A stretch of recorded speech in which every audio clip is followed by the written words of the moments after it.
Hello everyone, commerce तुम्हें प्रणाम में एक बार पुनः आपका स्वागत, वंदन, अभिनंदन। पीछे की क्लास में हम लोगों ने समझा कि amalgamation in the nature of merger and amalgamation in the nature of purchase क्या होते हैं, और थोड़ा और डीपली एनालिसिस करने के लिए आज मैंने इसका डिफरेंस बनाने की कोशिश की है।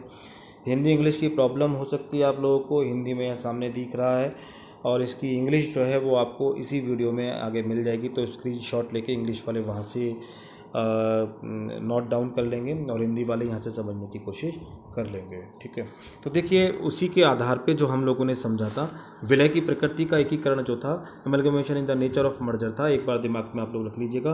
पहला पॉइंट हम लोगों ने पढ़ा था कि एमलगमेशन जो सेलर कंपनी के एसेट्स एंड लायबिलिटीज़ होती हैं, वही assets and liabilities purchaser company के ऐसी की ऐसी बन जाते हैं। दूसरा पॉइंट हम लोगों ने पढ़ा था कि जो सेलर कंपनी के 90% शेयर होल्डर हैं, वही शेयर होल्डर सारे के सारे किसके बन जाते हैं? परचेजर के बन जाते हैं, परचेजर कंपनी के बन जाते हैं। तीसरा पॉइंट हम लोगों ने पढ़ा था कि कोई भी पेमेंट परचेजर कंपनी अगर करेगी तो वो शेयरों में करेगी, और शेयर पेमेंट करते समय अगर किसी मेंबर्स के शेयर फ्रैक्शन में पहुंच जाते हैं तो उन फ्रैक्शंस का पेमेंट कैश में किया जाएगा। फोर्थ पॉइंट हम लोगों ने पढ़ा कि परचेजर कंपनी सेलर कंपनी को जब परचेज कर रही है तो उसका इरादा सेलर कंपनी के बिजनेस को ऐसी की ऐसी चलाने का होना चाहिए। 5 पॉइंट हम लोगों ने पढ़ा कि जो भी हम लोग अपने यहाँ बुक में एंट्री करेंगे तो बुक वैल्यू पर ही करेंगे। सेलर कंपनी की जो एसेट्स एंड लायबिलिटीज़ हैं उनको हम लोग जब इनकॉर्पोरेट करें तो उन्हें बुक वैल्यू पर ही दिखाएं, जिससे जो है हमारे खाते बिल्कुल ऐसी की ऐसी मेंटेन रहे। ये पांचों शर्तें पूरी होती थी तो in the nature of merger होता था। अगर इनमें से कोई एक शर्त या अन्य शर्तें पूरी नहीं होती थी तो in the nature of purchase, वो क्रय की प्रकृति का होता था। इसी आधार पे हमने इसका डिफरेंस किया है जिससे आपको और बेटर समझ में आ सके। तो पहला पॉइंट है इसका अंशधारियों का हित, जिसको हम लोग बोलेंगे शेयर होल्डर इंटरेस्ट। तो देखिए विलय में क्या होता है, यदि समामेली कंपनी कि न केवल संपत्ति और दायित्वों का यथार्थ समूहीकरण होता है वरना अंशधारियों का हितों का भी। विक्रेता कंपनी के कम से कम 90% शेयर होल्डर क्रेता कंपनी के अंशधारी बन जाते हैं। अतः विक्रेता कंपनी के अंशधारियों का क्रेता कंपनी की समता और प्रबंधन में महत्वपूर्ण अनुपातिक हिस्सा चालू रहता है।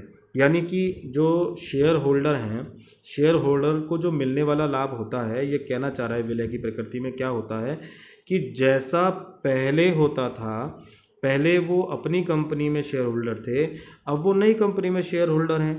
पहले उनको पुरानी कंपनी में होने के कारण से डिविडेंड मिलता था, अब उनको नई कंपनी में मिलेगा। जो रेशियो उनका पहले पुरानी कंपनी में होता था वो उनका नई कंपनी में होगा। तो जो शेयर होल्डर का इंटरेस्ट है वो नेचर ऑफ मर्जर में ऐसी कैसी बना रहता है। जबकि परचेज ऑफ जो नेचर होता है, क्रय की प्रकृति का होता है, इसमें कह रहा है कि सभी संपत्ति और दायित्वों का हस्तांतरण आवश्यक नहीं होता है। तो इसमें क्या होता है कि इसमें ज़रूरी नहीं है कि विक्रेता कंपनी के 90% शेयर होल्डर कंपनी नई वाली कंपनी में भी शेयर होल्डर बने। जब वो नई कंपनी में शेयर होल्डर बनेंगे ही नहीं तो उन्हें कहाँ से जो है डिविडेंड मिल सकता है, कहाँ से जो है वो कंट्रोलिंग पावर उनके अंदर आ सकती है।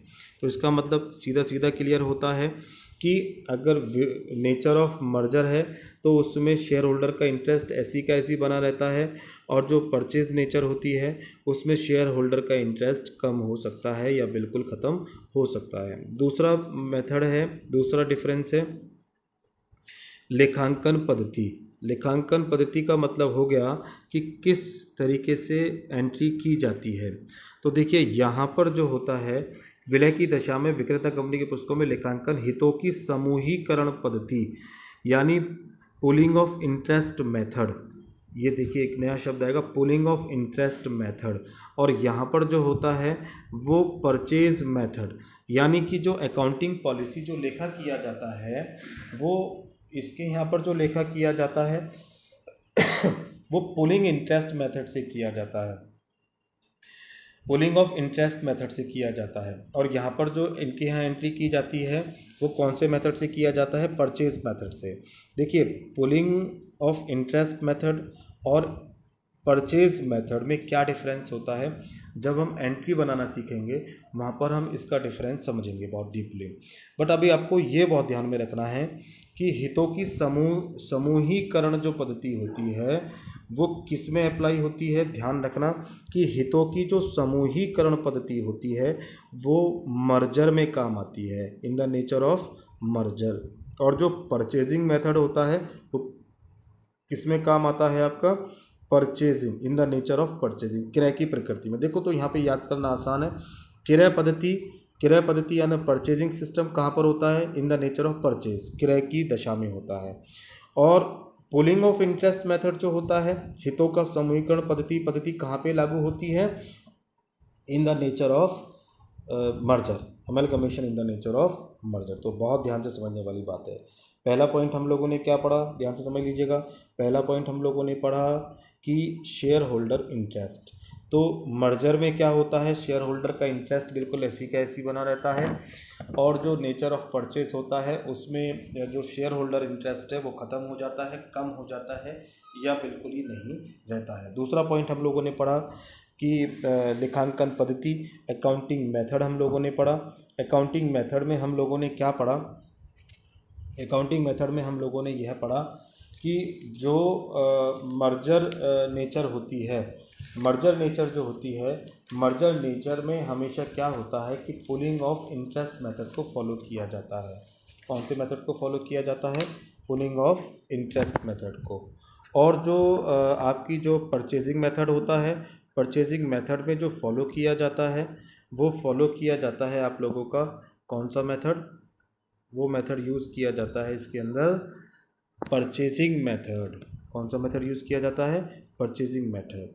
थर्ड में हम लोग चलेंगे तो थर्ड पॉइंट आप लोगों का कहता है, थर्ड पॉइंट है आप लोगों का कि संपत्तियों और दायित्वों का मूल्य। संपत्तियों और दायित्वों का मूल्य का मतलब value of assets and liabilities. Value of assets and liabilities का मतलब हो गया कि जब हम इसे परचेज या से परचेज कंपनी अपने यहाँ रिकॉर्ड करती है तो उसे कौन से मूल्य पर दिखाती है, वही का वही प्राइस रखती है या प्राइस चेंज कर देती है, कौन से प्राइस पर दिखाती है, ये इसके बारे में कह रहा है। तो इसको हम लोग देखते हैं क्या कहता है। देखिए इसने कहा है कि विलय की दशा में in the nature of merger विक्रेता कंपनी की संपत्तियां, दायित्व और रिजर्व को क्रेता कंपनी द्वारा उनके विद्यमान वहन मूल्य पर ही रिकॉर्ड किया जाता है। पीछे हमने नंबर 5वां पॉइंट पढ़ा था मर्जर का, जिसमें ये कह रहा था कि उसमें जो सेलर कंपनी के एसेट्स एंड लायबिलिटीज़ होते हैं उसको बुक वैल्यू पर ही दिखाया जाता है। तो बुक वैल्यू का मतलब वही होता है कि जो उसके प्राइस लिखे हुए हैं बिल्कुल ऐसी का ऐसी ही शो किया जाता है। तो विलय की दशा में विक्रेता कंपनी संपत्तियों, दायित्व और संचय का क्रेता कंपनी के जैसा होता है, प्राइस बिल्कुल ऐसी का ऐसी रिकॉर्ड किया जाता है। यहाँ पर in the nature of purchaser में क्या होता है कि उसका जो प्राइस है वो रिवाइज किया जाता है, संशोधित मूल्य पर रिकॉर्ड किया जाता है। इसमें विक्रेता कंपनी की संपत्ति और दायित्वों को क्रेता कंपनी द्वारा उनके संशोधित उचित मूल्य पर रिकॉर्ड किया जाता है। यानी कि पहला पॉइंट आप लोगों का क्या रहा कि share holder interest, nature of merger के अंदर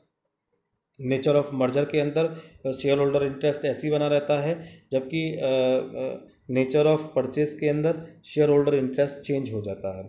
अकाउंटिंग सिस्टम में, अकाउंटिंग मेथड में हमने क्या पढ़ा कि मर्जर वाली कंडीशन में pulling of interest method follow किया जाता है, परचेज वाले मेथड में जो है अकाउंटिंग परचेज मेथड यूज़ किया जाता है।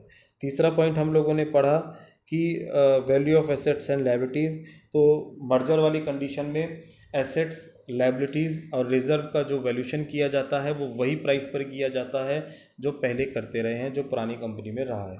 जबकि परचेज वाली सिचुएशन में इन तीनों के प्राइस चेंज हो जाते हैं, रिवाइज मूल्य पर इन्हें दिखाया जाता है। नंबर 4 पॉइंट की अगर बात करी जाए, नंबर 4 पॉइंट है आप लोगों का संचय की पहचान, आइडेंटिटी ऑफ रिजर्व। देखिए ये वो पॉइंट है जिसे मुझे समझाने के लिए आपको रिजर्व पढ़ाने पड़े थे पहले। तो रिजर्व पीछे की क्लासों में हमने पढ़े, जिसमें 3 टाइप के रिजर्व हम लोगों ने देखे।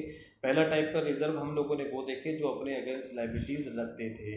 दूसरे हमने वो देखे कि हु हैव नॉट लायबिलिटीज, जो अपने अगेंस्ट लायबिलिटीज नहीं रखते थे। थर्ड हम लोगों ने पढ़े स्टेटरीज रिजर्व, वैधानिक संचय, तो उनसे रिलेटेड बातें यहाँ पर कह रहा है।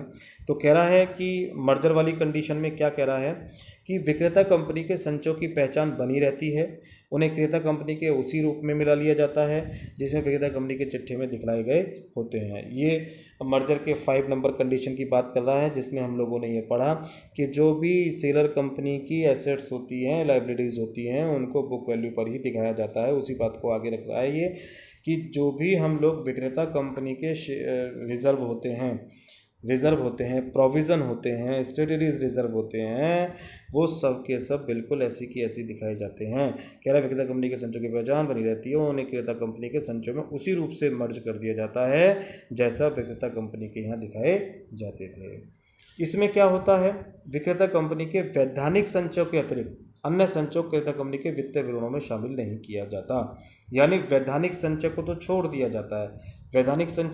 वैधानिक संचय हम लोगों ने पढ़े थे स्टेटरीज रिजर्व को छोड़ के बाकी सब का सब छोड़ दिया जाता है, यानी बाकी सारे रिजर्वों को लाया ही नहीं जाता है सेलर के यहाँ से।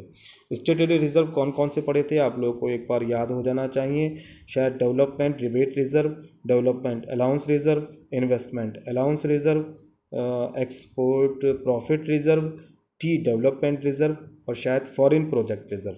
ये जो है शायद 6-7 टाइप प्रकार के थे। 6-7 जो हैं ये स्टेटरीज रिजर्व थे, आपके वैधानिक संचय थे। इन 5-6 को छोड़कर, ये 5-6 तो जैसे थे बिल्कुल ऐसी की ऐसी लाए जाएंगे, बट इन 5-6 को छोड़कर बाकी जो प्रोविज़न रिजर्व आपके बचते हैं वो सबके सब नहीं लाए जाएंगे, ना उनका ना उनकी कोई वैल्यू को डिफाइन किया जाएगा। बाकी स्टेटरी रिजर्व जैसे सेलर कंपनी के पास पड़े हुए थे बिल्कुल ऐसी परचेजर कंपनी के पास आ जाएंगे। सो 4th पॉइंट भी क्लियर होगा। पहला point shareholder interest, second point accounting method, third point आपका value of assets and liabilities and fourth point is identity of reserve. 5 point की तरफ चलते हैं हम लोग। 5 डिफरेंस क्या है इसमें, कह रहा है कि विक्रेता के व्यवसाय को चालू रखना, continuations of business of the transfer, ये तो पॉइंट में ही हम लोगों ने पढ़ लिया था। ये पॉइंट नंबर शायद 4th में ही आ रहा था कि हम लोग इस इंटेंशन के साथ बिजनेस को परचेज करें कि सेलर का जो बिजनेस है वो लगातार ऐसी कैसे चलता रहे। तो वही बात इसने यहाँ पर कही है कि विलय की दशा में विक्रेता कंपनी के व्यवसाय को चालू रखने का इरादा होता है, जबकि विक्रेता कंपनी के व्यवसाय को चालू रखना जरूरी नहीं होता है।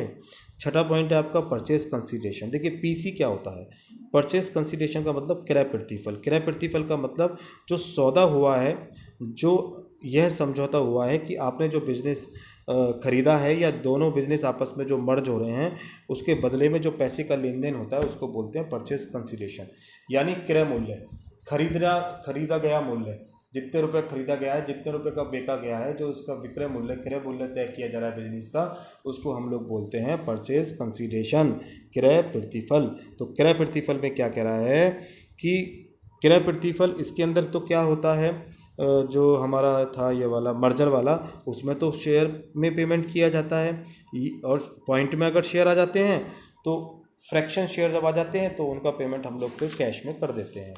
बट इसके अंदर क्या होता है कि इसका परचेज कंसीडरेशन का पेमेंट या तो कैश कर सकते हैं या शेयर में कर सकते हैं या डिबेंचर या किसी अन्य द्वारा भी कर सकते हैं।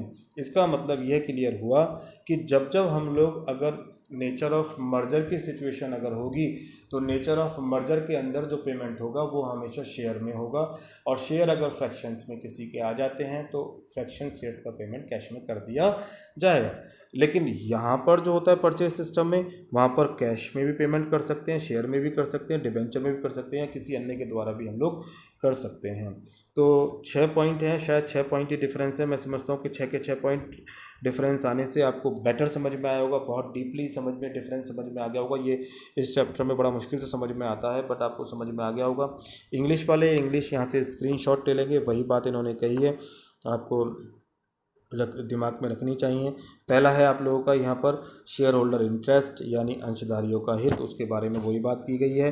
अंशधारियों के हित में हम लोगों ने बात क्या कही थी, वो यह बात कही थी कि अगर नेचर ऑफ मर्जर होता है तो नेचर ऑफ मर्जर होने के कारण से क्या होता है कि शेयर होल्डर का इंटरेस्ट जैसे पहले था बिल्कुल ऐसे का ऐसे ही बना रहता है। पहले भी उनको डिविडेंड मिलता था, पहले भी उनका वही रेशियो रहता था, अभी भी वही उनका रेशियो रहेगा, वही उनको डिविडेंड प्रॉपर मिलता रहेगा। बट परचेज वाली सिचुएशन में क्या होता है, in the nature of purchase वाली सिचुएशन में उनका जो शेयर होल्डर इंटरेस्ट है, शेयर होल्डर का जो डिविडेंड है वो थोड़ा कम हो सकता है, ख़त्म हो सकता है, जीरो हो सकता है। सेकेंड पॉइंट हम लोगों ने पढ़ा था अकाउंटिंग मेथड। अकाउंटिंग मेथड के बारे में आपको बता रहा है। अकाउंटिंग मेथड हम लोगों ने बताया था कि जो मर्जर वाला होता है, मर्जर में हम लोगों ने बताया था पुलिंग ऑफ इंटरेस्ट मेथड हम लोग इस्तेमाल करते हैं, और परचेजिंग जो नेचर ऑफ परचेज था उसमें हम लोग परचेजिंग मेथड इस्तेमाल करते थे। इन दोनों में डिफरेंस आगे हम लोग क्लियर करेंगे कि what is the difference between the pulling of interest method and purchase method. Systematic तरीके से हम लोग धीरे धीरे समझने की कोशिश कर रहे हैं। तीसरा हमारे पास जो है वो है था हमारे पास संपत्ति और दायित्वों का मूल्यांकन करना, value of assets and liabilities. तो हमने बताया था कि merger in the condition of merger में जो भी एसेट्स होती हैं, जो भी लायबिलिटीज़ होती हैं, जो भी रिजर्व होते हैं वो ऐसी के ऐसी लाए जाते हैं, बुक वैल्यू पर लाए जाते हैं, उनका अस्तित्व बना रहता है। बट परचेज वाली कंपनी जो होती है, परचेजर वाली जो नेचर होती है उसके अंदर सब जो एग्जिस्टेंस समाप्त हो जाता है, पुराने मूल्यों को नहीं लाया जाता है, उनको सबको सब रिवाइज्ड मूल्य पर लाया जाता है, सब उनके मूल्य दोबारा जो है आइडेंटिटी करे जाते हैं। नंबर 4 आइडेंटिटी ऑफ रिजर्व हम लोगों ने पढ़ा, संचय की पहचान करी। हमको पहचान करना पड़ेगा कि वो अपने अगेंस्ट लायबिलिटीज रखते हैं, नहीं रखते हैं, या जो है स्टेटरीज रिजर्व हैं।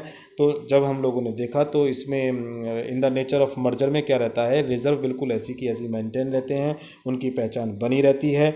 बट जो नेचर ऑफ परचेज होता है, तो नेचर ऑफ परचेज में क्या होता है कि नेचर ऑफ परचेज के अंदर स्टेटरीज रिजर्व को छोड़कर बाकी सब के सब जो फंड्स हैं, रिजर्व है, प्रोविजन है, वो खत्म हो जाते हैं या जो है रिवाइज्ड मूल्य पर ले लिए जाते हैं। बट स्टेटरी रिजर्व ऐसी के ऐसी लाए जाते हैं। स्टेटरी रिजर्व में हम लोगों ने आपको बताया कि हम लोगों ने 5-6 रिजर्व होते हैं स्टेटरी वैधानिक संचय: development rebate reserve, development allowance reserve, investment allowance reserve, export profit reserve, T development reserve and foreign project reserve. इनको छोड़ के बाकी जितने भी रिजर्व है वो लाए नहीं जाते हैं, ये 6 जरूर लाए जाते हैं। पांचवा पॉइंट हम लोगों ने पढ़ा था कंटिन्यू बिजनेस ऑफ ट्रांसफर। जो कंपनी सेलर है उस कंपनी का बिजनेस लगातार ऐसे चलता रहा जाता है in the case of merger. But purchasing in the case of purchaser की सिचुएशन में जो विक्रेता कंपनी होती है उसके बिजनेस को हम चलाएं ना चलाएं हमारे ऊपर डिपेंड करता है, बल्कि उसका अस्तित्व समाप्त हो जाता है, वो चालू रखता ही नहीं है, चालू रखना आवश्यक नहीं है। परचेज कंसिडरेशन की बात करें कि जो पेमेंट किया जाता है वो कैसे पेमेंट किया जाता है, तो हमने बताया था कि मर्जर वाले केस में जो पेमेंट किया जाता है वो शेयर के थ्रू किया जाता है। शेयर अगर फ्रैक्शंस में आ जाते हैं तो उनका पेमेंट कैश किया जाता है। लेकिन परचेज वाली सिचुएशन में जो होता है, in the nature of purchase वाली सिचुएशन में उनको हम लोग शेयर भी दे सकते हैं, कैश में पेमेंट कर सकते हैं, डिवेंचर में भी कर सकते हैं, या किसी अन्य द्वारा भी हम लोग पेमेंट करा जा सकता है, मिलके भी हम लोग पेमेंट कर देते हैं। तो आई होप ये जो है डिफरेंस आपका क्लियर हो गया होगा और बहुत डीपली आपको समझ में आ गया होगा। पीछे की सारी क्लासों से आपको काफ़ी बेटर समझ में आ गया होगा। अमल कमीशन बहुत और डीपली चैप्टर है, बहुत अच्छे चैप्टर में माना जाता है, और हम धीरे धीरे समझने की कोशिश कर रहे हैं, प्रयास कर रहे हैं। आशा है कि आप लोगों को समझ में आ रहा होगा। यह लेक्चर आप लोगों के जो है बहुत सार्थक सिद्ध हो रहे होंगे या आपके लिए हेल्पफुल हो रहे होंगे, और मुझे अगर ऐसा हो रहा है तो मुझे बड़ी खुशी है। निश्चित ही आप जो है सफल होंगे, और ईश्वर से प्रार्थना कि आपका भविष्य उज्जवल हो, आपका दिन शुभ हो। So bye bye, take care, you and your family.